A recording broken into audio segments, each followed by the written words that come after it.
of the Olympics, American ice shows. You're gonna watch Olympic figure skating, but you probably don't know what the judges are looking for. So we asked Olympic skaters to explain it. Simply, what's hard, how does scoring work, and what matters most. How many times do you fall on the ice on any given day in training? Gosh, many, and it's usually not on the hard stuff. It's on the simple things when you let your guard down. Luckily, I've been in it a long time, so I know how to fall and I know how to avoid falling.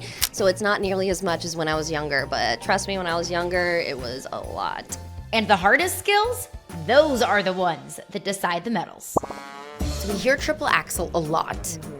What is that? And walk us through your mindset when you're gearing up to do one. Yeah. So a triple axel is a figure skating jump, and axel is the only one that takes off forward and lands backwards. The rest of them take off backwards and land backwards. So it's definitely one of the scarier ones, and there's a lot of anticipation going into it since you have to stare right at where you're going. But in my head, I just tell myself to relax and try and step up and do my job. Now, scoring. If you've ever watched skating and thought, I have no idea why that score is the way that it is, here is the simplest way to understand it. And break down for me scoring. A 5.8, a 5.9. What is the difference for those of us watching at home that don't notice some of these intricate differences? How is the sport scored? It really comes down to the technical score and the presentation. It's still the basics. And when people ask, what's a good score? Skaters actually have targets.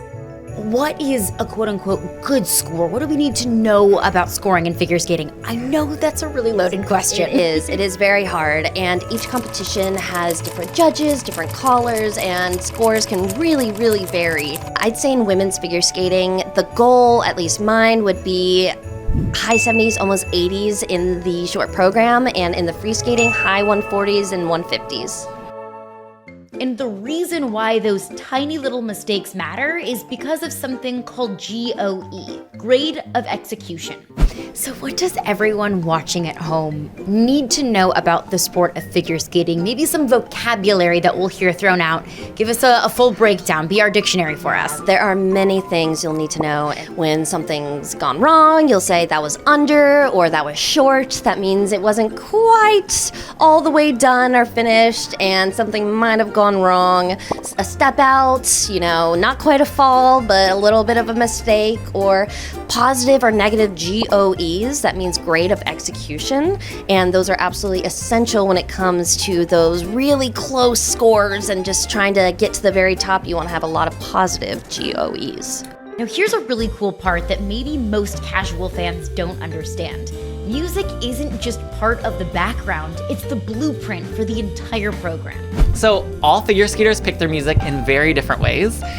Some people might hear a song on the radio, or a friend might reach out to them and be like, this would be so good. Or we all have choreographers that we work with, so they might be sending us different pieces as the year goes on to kind of decide what we want to do next year and see what hits.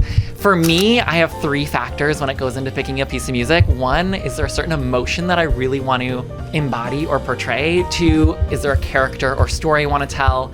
And 3, sometimes I just want to try a genre that's really challenging and different and something that I haven't done before. So it's about exploring something new.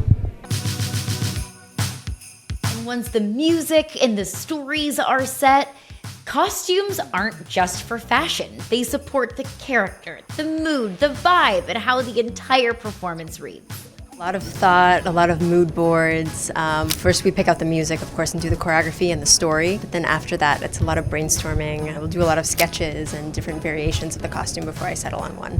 And even in singles, it's the same idea. What you wear is tied to how you want the program to feel. So typically when it comes to our costumes, we all work with different costume designers that some specialize in skating outfits, but others don't. When I'm working with my costume designer, we go back and forth on kind of styling in terms of, okay, what are the colors? What's the mood of the program? What's the vibe of the costume? How do I want to feel when I wear it? Do I want to feel really confident?